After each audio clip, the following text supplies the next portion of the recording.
Today, we have a crazy revenge story about a father thinking his son is a failure. We'll get to that in a bit, but first, my Karen neighbor got a taste of her own medicine. I was excited when I first moved into the new neighborhood with my two little ones, ages 1 and 3. After everything we'd been through, it felt like a fresh start was exactly what we needed. I had left behind a chaotic chapter of my life, one filled with sleepless nights, a crumbling marriage, and endless stress. The decision to pack up and move wasn't easy, but it was necessary. We had lived in a cramped apartment on a busy street before this, where the noise never stopped, and the space felt suffocating. The kids barely had room to play, and I was always anxious about their safety. Every day felt like a battle, and I knew we deserved better. There was also the fact that after going through a rough divorce, your old neighborhood starts to feel like everyone knows your story. So I took a leap of faith. I saved up, found this cozy house in a quiet suburb, and made the big move. It was a chance to create new memories and give my children the peaceful environment they deserved. I pictured us thriving there, away from the chaos and negativity. For the first time in a long time, I felt hopeful about the future, ready to rebuild our lives in this new space. It was a peaceful, quiet place, just what I needed to start fresh. The streets were clean, and all the houses were neat and well kept. I remember thinking how lucky I was to have found such a nice place where my kids could play outside without me worrying. I imagined us living there happily for years, with friendly neighbors and plenty of space for my children to run around safely. Everything seemed perfect. Then I met Nancy. Nancy was the kind of neighbor who liked to keep an eye on everything. It didn't take long for her to introduce herself as the neighborhood's unofficial rule enforcer. On my first garbage day, she pointed out that I hadn't placed my trash bins exactly where they should be. I was confused because I had put them out just like everyone else, but Nancy was determined to make sure I followed the rules, even if they weren't written down anywhere. I started to get the feeling that I might have a problem with her. A few days later, I came home after garbage had been picked up, and I saw a shocking sight. My front porch and mailbox were stuffed with trash bags. It was a mess. I knew I had placed my garbage correctly, so this didn't make any sense. I felt angry and upset. Why would someone dump trash on my property? I looked around, hoping to see if anyone had witnessed it. Nothing. My mind raced, and I couldn't help but wonder if Nancy had anything to do with it. It wasn't long before I learned she was behind the whole thing. I couldn't just let the trash incident go without knowing who was responsible, so I started asking a few of the neighbors what they knew. It didn't take long before I got my answer. Nancy. Apparently, she had seen some loose trash around the bins and decided it must have been mine, even though it wasn't. In her mind, that gave her the right to take my garbage and dump it on my property as some kind of warning. Hearing this made my blood boil. Who did she think she was? But instead of confronting her right away, I decided to hold off. I didn't want to cause a scene, especially in front of the kids. No, I needed to think this through. I knew I'd get my revenge, but it had to be the right time and place. As the days went by, the anger inside me didn't fade. I felt violated. My home was supposed to be my safe space, but now someone had the nerve to invade it with trash. Worse, I worried about the safety of my children. What if something dangerous had been in those bags? My frustration with Nancy kept growing. I knew a simple conversation wouldn't be enough. She needed to learn a lesson that would stick, something that would make her think twice before messing with me or anyone else again. But I wasn't going to rush it. Revenge, I realized, needed patience, so I started planning. I made mental notes of what I could do and when. I watched Nancy closely, figuring out her routines, the times when she left her house, and when she was likely to be out of sight. The more I thought about it, the more detailed my plan became. It had to be perfect, and I knew when the moment came, it would be sweet. After deciding that Nancy needed a taste of her own medicine, I set my plan in motion. I began collecting the most disgusting waste I could think of. It started with leftover food scraps, old fruit, rotting vegetables, and anything that would stink after a few days. Then I added pet droppings, carefully scooped from my cat's litter box. Over the next few weeks, I stored all of it in sealed plastic bags. Every time I took out the trash, I made sure to save a little something special for Nancy. My collection grew, and with each day, the smell became worse. But I wasn't just gathering waste. I was also observing Nancy. I noticed she had a pretty strict routine. She would leave her house early in the morning to run errands and wouldn't return until late afternoon. Sometimes she'd even go out in the evenings for a few hours. I made mental notes of when her car was gone and when the street was quiet. I needed to make sure no one would see me when it was time to strike. It was almost exciting in a way, knowing I had something big planned and that Nancy wouldn't see it coming.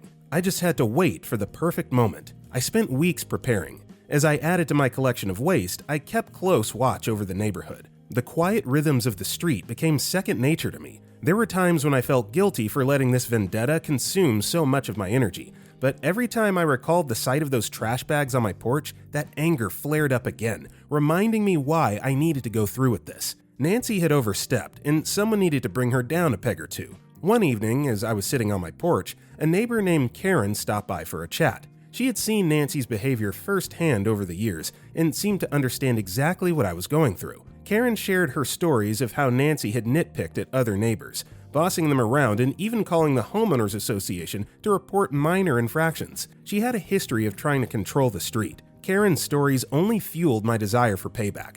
It wasn't just about me anymore, it was about the whole neighborhood. My patience paid off when, one quiet late night, the stars aligned perfectly. Nancy's car was gone and the street was empty. The whole neighborhood seemed to be asleep. It was time. I grabbed the bags I'd collected over the past weeks.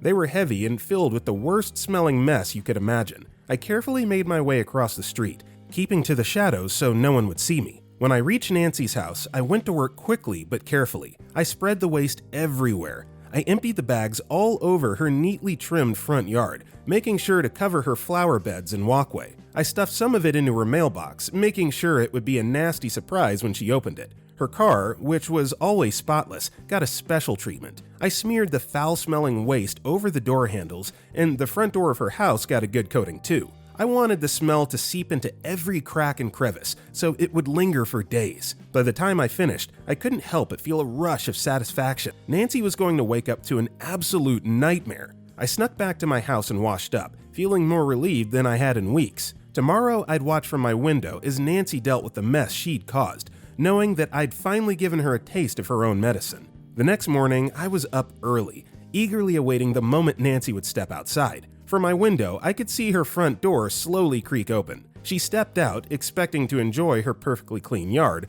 only to be greeted by an absolute disaster. Her jaw dropped as she stared at the mess. Trash and filth were everywhere. Her once pristine flower beds were buried under piles of rotting food, and the foul stench hit her immediately. I watched as her face twisted in horror and disgust. Nancy took a hesitant step forward, her foot landing in something squishy, and I couldn't help but stifle a laugh. She was in complete shock. It wasn't long before the neighbors started noticing the scene. I saw curtains twitching and heads peeking out of windows. A few people even stepped outside, pretending to walk their dogs or check their mail, just to get a better look at Nancy's humiliation. This was the woman who always lectured people about keeping the street clean, and now she was the one with the worst yard on the block. The whispers and glances were just the beginning of her embarrassment. I stayed by the window, carefully hiding from view, but inside, I was bursting with satisfaction. Watching Nancy scramble to figure out what to do with the mess was like sweet justice. She had no idea who was behind it, and that made it all the better. As she bent down, trying to pick up the soggy trash with a look of pure disgust on her face, I couldn't help but smile. This was the same woman who had dumped garbage on my porch without a second thought. Now, she was the one dealing with the filth. But it didn't stop there. As the neighbors continued to witness her humiliation, Nancy became the talk of the street. Word spread like wildfire, and soon, everyone knew about the mess in her yard. She had always been the neighborhood watchdog, quick to point out others' mistakes, but now she was the one under scrutiny. And the best part? No one suspected me. After that morning, Nancy was never the same. The once overbearing and nosy neighbor who used to patrol the street, enforcing her own unwritten rules, seemed to vanish into the background. I rarely saw her leave the house, and when she did, it was with her head down, avoiding eye contact with anyone. The confidence and smugness that used to define her were completely gone. She was humiliated, and it showed. She no longer meddled in anyone's business, not even a passing glance at how others placed their trash bins. Nancy, the self-appointed rule enforcer, had finally been silenced. The neighborhood became a much friendlier place after that. My neighbors smiled more, waved when they saw me, and even stopped to chat from time to time. There was a new sense of peace and respect that hadn't been there before. Nancy had learned her lesson, and I reclaimed my home. No longer did I feel watched or judged. I could live my life in peace, just as I had hoped when I first moved in. Looking back, I felt no guilt for what I had done. Nancy got exactly what she deserved, and in the end, the neighborhood was better off for it. Sometimes justice takes a little creativity, and in this case, it came in the form of a foul-smelling mess that would never be forgotten. So I would say as long as you simply trashed her property and didn't damage anything like damage her car or anything that she owns, because obviously that's vandalism, that's a crime, I see nothing wrong with this. She got a taste of her own proverbial medicine, and that was enough to get her to back off. You're not the A-Prez lady, you don't own this street. Also, hi, my name is Brendan, and if you guys enjoy these Nuclear Revenge videos, it'd be awesome if you left a like or left a review if you're listening to our podcast. That said, our next story is A Nickname Well Earned and Justice Served. It's always quiet down in the security office, tucked away underground beneath the main floors. The place is cut off from the rest of the world, with just a few monitors, a desk, and a thick concrete wall separating me from the outside. My job's pretty straightforward. I watch over the cameras, make sure the alarms are set, and oversee the high-tech security systems that keep the building safe. The building is massive, floors upon floors of private companies, some of which I've never even stepped foot on. Some floors are restricted and only accessible with special clearance, but I've never cared to ask why. For me, it's all about keeping things running smoothly. Night shifts are the best part. Calm, peaceful, nothing but the hum of machines and the occasional late worker heading home. At least that's how it used to be before the delivery guy started showing up. I've been at this job for years now, and I've gotten used to the routine. I like it. There's something satisfying about having control over a place as big and complex as this. I don't need anyone watching over my shoulder, and I'm good at what I do. The night shift gives me a certain peace that the daytime chaos can't offer. Fewer people, fewer problems, and I prefer it that way. As the head of security, it's also my responsibility to look after the small night crew. We've got a solid team. There's the maintenance guys who fix anything that breaks, and then there's a front desk worker during the busiest part of the night. She's a shy, quiet girl, someone who's never caused a fuss. I've made it my job to keep an eye on her, just like the rest of the team. They rely on me, and I take that seriously. But then there's the delivery guy. If I could pick one person to never show up again, it'd be him. He's a student, probably in his early 20s, and acts like he owns the place. He drives up whenever he feels like it, parks wherever he wants, even in no parking zones, and never follows the rules. If he were just lazy, I could deal with that, but he's worse. Rude, entitled, and constantly talking down to everyone like we're beneath him. I didn't really mind him because not everyone you meet in life would eventually be a good person, but when things began to escalate, I had to put him in check. He started picking on one of my coworkers, the girl at the front desk. She's soft-spoken and wouldn't hurt a fly, and that only seems to make him more aggressive. He insults her, makes jokes at her expense, and it's clear she's scared. He's even started threatening her, saying things that go way beyond what's acceptable. I know it can't go on like this. We'd complained to management more times than I can count. Every time that delivery driver showed up, he seemed to find new ways to make life miserable for the night crew, especially for the front desk worker. It wasn't just the parking violations or his attitude anymore. It had gotten worse. He insulted her every chance he got, his words turning nastier each time. My crew had my back, and together, we took our concerns up the chain. But each time, management shrugged it off like it wasn't their problem. Just a delivery guy, they said, not worth the hassle. It was clear they didn't want to deal with the paperwork or the confrontation. I could see the exhaustion on the front desk worker's face every time she dealt with him, but no matter how serious it got, they refused to step in. I felt powerless, and I hated that feeling. If management wouldn't take care of it, then I would. Enough was enough. The breaking point came one night when he took things too far. He came in acting like he owned the place, same as always, but this time his eyes were locked on her. He made a few crude remarks, stuff no decent person would ever say.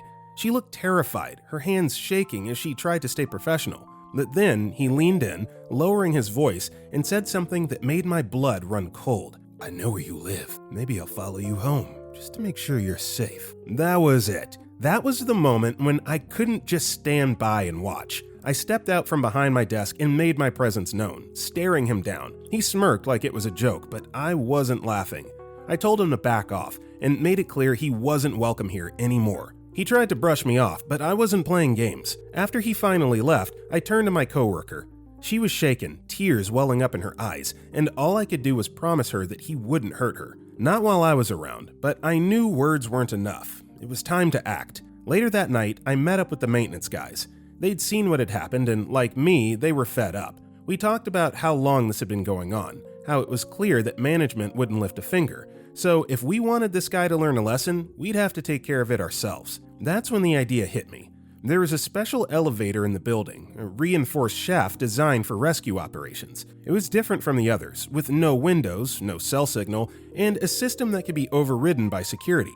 The maintenance crew knew how it worked better than anyone, and they were more than happy to help. We could trap him in there, make him experience the fear he'd been inflicting on others. We spent the next few nights figuring out every detail.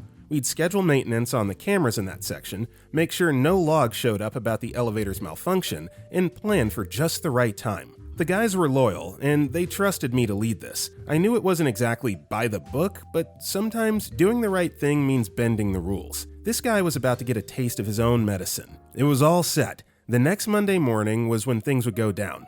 We'd scheduled a maintenance check for the cameras, and nobody in management was the wiser. The best part? The logs would show everything as normal. A little tweak in the system, and no one would ever know what we were about to do. When he arrived that morning, I watched him park, right in the restricted zone, like always. His cocky grin as he got out of the van told me everything I needed to know. Same routine, march to the front desk, throw around a few insults, and act like he owned the place. But today, things were different. Today, he was walking into a trap, and he didn't have a clue. I kept my cool, watching from the security feed. Calm, steady, I gave the signal, sending him up in the restricted elevator. I could almost hear the maintenance crew chuckling as the doors closed behind him. He was going up, but he wasn't coming back down the same person. That much I was sure of. As soon as the elevator reached the designated floor, I hit the switch. The elevator shuddered to a halt, and just like that, he was stuck. This wasn't a normal elevator. It was a special one, with reinforced walls, no windows, and worst of all for him, no cell signal. He was in his own little cage, and there wasn't a soul around to help. At first, there was silence. Then the banging started. Hard thuds on the walls as he slammed his fists, trying to get someone's attention. I could hear him through the intercom, cursing, yelling, demanding to know what was going on. His bravado was slipping fast, but that was just the beginning. I turned to the maintenance guys, and we all gathered around the hidden camera feed, watching him squirm. It was satisfying. Here was the guy who thought he could bully anyone, intimidate them into submission. Now he was the one losing control, and there wasn't a thing he could do about it. Every time he hit the alarm button, nothing happened. He pressed every button on the panel, but the elevator didn't move an inch. His fear was starting to show, and that's when I knew it was time to up the ante. I pressed the intercom button, letting my voice come through, calm and steady. "Hey there, looks like you're stuck. Don't worry, we'll get this sorted out. Eventually." I heard him scream back, demanding to be let out, but I didn't rush. "Yeah, we've been having some issues with this shaft lately. You might notice it feels a little warm. Could be a mechanical problem. You don't smell smoke, do you?" His panic was almost immediate. I watched him look around, eyes wide, pressing his hands to the walls like he could feel for heat. He was terrified. I clicked the intercom again. "You should probably stay calm. Panic makes it worse. Trust me, we're working on it, but it might take a while. Just hold tight." The banging came again, louder this time. He was crying now, begging.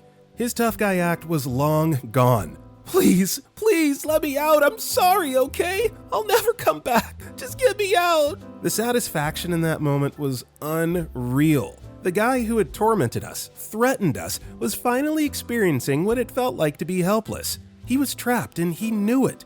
It was his turn to be afraid. I took a step forward, my voice low but firm. "Listen carefully," I said, leaning in just enough for him to feel the weight of my words. "You come back here, you threaten anyone again, and you won't be so lucky next time. Understood?" Behind me, the maintenance crew stood tall, wrenches and other tools in hand, looking more than ready to back me up. The driver's eyes flickered between us, his knees trembling. He nodded, barely able to get out a sound. He dropped to his knees, practically begging. "Sorry," he sobbed. "I won't come back, I swear. Please just let me go." We left him there for an hour that must have felt like an eternity. When we finally let the elevator start moving again, he stumbled out, pale and shaking, barely able to stand. He didn't say a word, just ran to his van and sped off like the building was on fire. I knew he wouldn't be coming back, and if he ever did, he'd think twice before crossing me or anyone on my crew again. A few days after the incident, the delivery company sent a new driver. This one was different. Polite, followed the rules, and kept to himself. There was a noticeable shift in the atmosphere among the staff. People whispered about what happened to the previous driver, but none of them knew the full story. The rumor mill ran wild, with stories ranging from him quitting due to a mental breakdown to him getting fired for misconduct. My female coworker, though visibly relieved, was still shaken by the whole ordeal. She knew the driver was gone, but the fear lingered. She thanked me quietly for stepping in, but after a few more weeks, she decided to quit. The trauma from everything the driver had put her through had been too much to shake off. It was hard to see her go, but I knew she would be better off away from here. The night crew had a new nickname for me, Lift Boy, a little inside joke that no one outside our circle would ever understand, and every time I heard it, I couldn't help but smile. Bullies and misogynists getting their comeuppance will never get old. That's something that I can watch or listen to on rinse and repeat all day, every day. Hate that the girl ended up quitting, but it was probably for the best that she moved on. But yeah, way to stick it to the man. Our next story is the one time my good deed almost landed me in jail. I recently recalled an incident that occurred to me in the past. Honestly, thinking about it gets me upset, so I decided to pretend it didn't happen, when the reality is that it did happen and should be told because one can never tell who might fall victim to the same incident. On the bright side, I was able to learn a valuable lesson, which was the act of minding my business no matter what might be going on around me. I don't exactly recall the year it happened, but I remember my daughter was still in high school. I think she was about 15. This happened a few months after my daughter and I moved to a new neighborhood. My grandparents left the property to me. I wasn't expecting that, but my parents said it must have been out of concern for my daughter because my grandparents and I didn't have the best relationship. They blamed me for marrying someone so irresponsible and in the end getting a divorce when things could have gone differently if I had just listened to them. I was so excited to start a new life with my daughter and grateful for the opportunity to finally have a place to settle down in, and so was my daughter. I made the necessary changes needed and reconstruction before moving in. The neighborhood was a quiet one. Most people minded their business, and the area was mostly filled with older people who, judging by the stares they gave me, I'm sure weren't the biggest fan of a single mother who just moved to the area. I had no idea a couple lived about 3 houses away from us until I saw them on my way to throw out the trash. They seemed not to have noticed me, so I decided to make the first move by going over to say hi. I didn't want to go empty-handed, so I baked some cookies hoping they would like it. I met the husband at the front door. He definitely did not have a welcoming look. I overlooked that and greeted with a smile. He responded with a frown on his face, asking what I was there for. I told him I wanted to introduce myself properly as the new neighbor 3 houses away, but he immediately told me they weren't interested in small talks, so I guess that was his way of telling me to mind my business. I got a job at a school not so far away from home, since I taught before moving here, so getting a job was easy. My daughter and I were slowly trying to adjust to our new environment, steadily getting used to our new lives when someone randomly came over on a Saturday. She introduced herself as the neighbor's wife, the one I had initially gone to greet but rudely told me to stay out of their business. She had a different approach from her husband and was much nicer. I told her about my encounter with her husband and she apologized on his behalf, saying he was stressed from work, and we got talking. It was nice to have someone of similar age range to talk to. We talked about a couple things. I found out her name was Sasha. She and her husband also moved in not too long ago and also had not been able to properly adjust to the environment since it was different from what she was used to, but had to move because her husband got transferred. I also explained how I got the house, and this led to us talking about a lot of things. I noticed how Sasha kept glancing at the clock, but assumed she had somewhere to be, so when she said she had to leave, I wasn't too surprised. We shared contact and promised to keep the conversation going. Sunday went, and soon it was Monday. My daughter and I were on our way out when I saw Sasha next to her husband. I made a small wave at her, but she ignored me. It was very awkward because her husband didn't look happy about it, and my daughter also thought it was weird. The whole dynamic with her husband seemed weird, but that was none of my business. I was more offended about how she ignored me for no reason after our conversation on Saturday. After school, I went over to Sasha's place, mostly because I wanted to give her a chance to explain herself, and because I couldn't understand why she did that. She didn't open up the door, even though I knew she was inside the house. I took that as my cue to leave, and I guess I wasn't as welcomed as I thought. Sasha and I went back to being strangers, and a part of me was thankful our friendship hadn't gotten too far, otherwise I would have been more offended. I made friends among colleagues, although most of us didn't stay so close to each other. On this very Friday after work, I came home to meet Sasha standing at the front door. She didn't look good, and I knew something was up. I was going to ignore her and head inside, but upon closer inspection, her eye looked a bit swollen. I immediately asked her to come inside and helped place ice on it, asking why she didn't go to the hospital, and she said it was nothing serious. She hit her face with the kitchen cupboard door while trying to force it open because it had been stuck for a while and she just needed the swelling to go down. I insisted we go to the hospital, no matter how little it was, but she kept saying she didn't want her husband's friends to make such a big deal out of it, and something about her husband panicking and not wanting to distract him from work. I was able to reduce the swelling a bit, and she looked better by the evening, after resting a little at my place. I personally didn't believe her story, but didn't know how to ask her what I thought was going on, because it seemed like someone had hit her and not her cupboard. She thanked me for my help and went on her way by exactly 5 p.m. as she did the last time. I told my daughter what I believed was going on between Sasha and her husband, and she said it could be Sasha didn't know how to ask for help, so she came over as her way of seeking help. That got me thinking about the series of events that occurred from my first encounter with Sasha to her ignoring me. Maybe her husband was against her friendship with me. I decided I was going to investigate further, but I knew I couldn't just confront Sasha about what I thought, so I devised a plan. The next day was a weekend. I waited till I was sure her husband had gone before going out to meet Sasha. She looked surprised to see me, but allowed me inside. She did that thing where she scanned the neighborhood before letting me in, which just made me even more concerned. She looked better. I pretended I needed to wash my hands and take a look at the kitchen, and there wasn't any cupboard up against the wall. I took my seat and began my interrogation, in hopes that she slipped and made a mistake, and she did. Her explanation wasn't corresponding with the state of her house. I bluntly asked if she needed help, and she kept insisting she was fine, and I had it all wrong. But we both knew she wasn't. I gave my number to Sasha and asked her to give me a call if she felt threatened in any way, and she told me there is nothing to worry about, but I know better. I asked some of my colleagues for advice on the matter, and most of them had similar things to say. There wasn't anything I could do without having solid evidence. The only thing I could offer was my consistent support and advice on the best approach to handle her situation till she was ready to talk to me about it, or I pretend not to know anything about it. The next week, Sasha had bruises on her elbow and neck. I was so angry this was happening to someone I knew because I knew a thing or two about being in an abusive relationship that made me angry.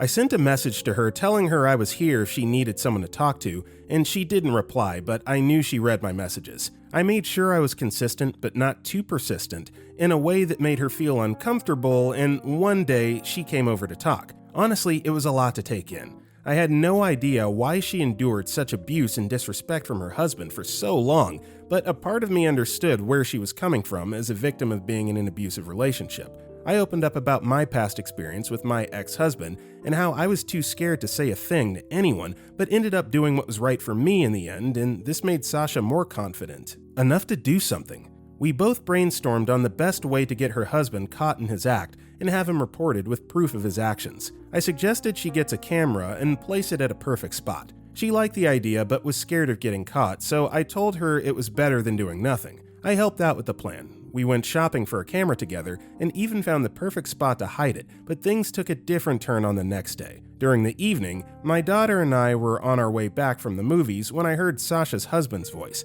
and he sounded really mad. I immediately called Sasha to see if she was okay, but it kept going to voicemail. I told my daughter to head home while I knocked, but there was no response, only loud yelling. I couldn't just stand back and do nothing while all this was going on, so I called the cops while waiting by the door. The cops eventually came, but by now the yelling had died down.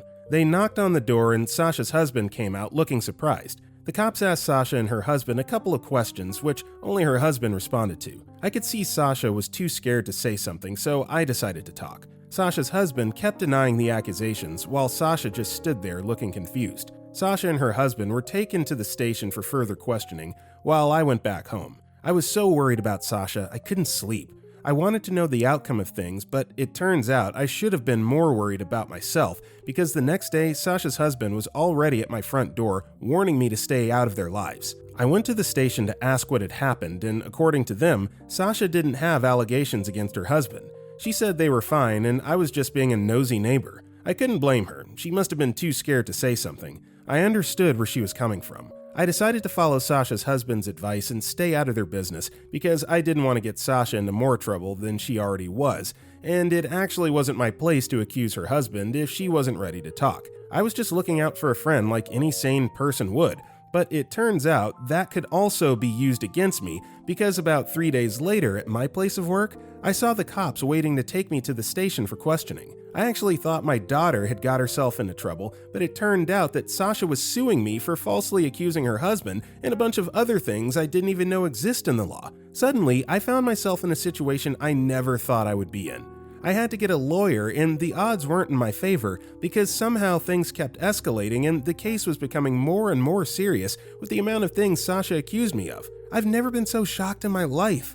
I didn't know how things got so bad, but it was clear that Sasha wasn't controlled by her husband to say these things. She actually wanted to. In the span of 2 weeks, I had lost my job, had to get a lawyer to defend myself, and Sasha was bent on dragging the case because my lawyer tried to get her to settle and she said no. I had no evidence to back up my side of the story, and she knew she had the upper hand in this case. In the end, what saved me was the camera we had installed in Sasha's home. By some miracle, Sasha had forgotten about it and left it there to die after recording what had happened the night I called the cops on her husband. So when I told my lawyer about it, he requested for a search warrant and got the camera. That was my saving grace. Upon further investigations, it became clear after watching a video of Sasha's husband beating her up that I was right after all. I made sure Sasha and her husband both got the justice they deserved. Even though I had the right to settle, I didn't. I wanted them to pay for what they both did. They both got sentenced to a couple of years in jail, and that was more than enough for me. Sometimes I think about why Sasha did what she did, when I was just in fact trying to help her out. I really just don't get that, but I guess that's life. I ultimately sold my grandparents' house and decided to leave the neighborhood because I just couldn't live in a place that constantly reminded me of what had happened to me, and promised myself to never involve myself in matters that were out of my concern. Yeah, so reading this, it all sounds pretty fraudulent, pretty choreographed and planned out, even though I guess according to the home footage, he really was beating his wife up. But for the wife to press charges, like when all OP was trying to do is help out, that's really screwed up. So yeah, they both deserve to serve jail time, and I think OP made the right call by also getting the heck out of that neighborhood. Later. With that being said, that's all the time we have for today. If you enjoyed today's video, drop a like and comment below, and if you want to check out our other videos, click the video on the right. That being said, I'll see you all next time.